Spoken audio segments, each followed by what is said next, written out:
2023 Allu Arjun award കിട്ടിയപ്പോൾ തന്നെ ജൂറിയുടെ ഈ നാഷണൽ അവാർഡിൻ്റെയൊക്കെ ഒരു നിലവാരം മനസ്സിലായതാണ്.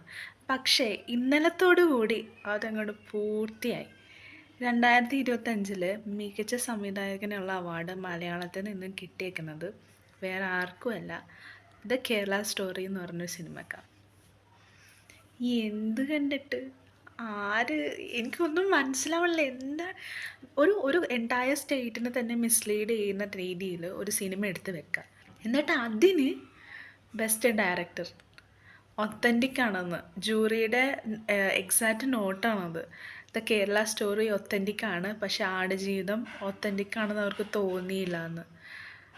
എനിക്ക് മനസ്സിലാവുന്നില്ല, ഇവർ ഈ സിനിമ കണ്ടിട്ടില്ലേ?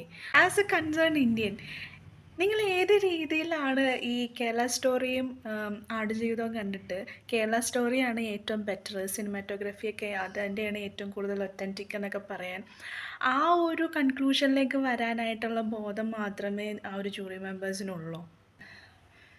എന്തോ എവിടെയോ കുഴപ്പമുണ്ട്.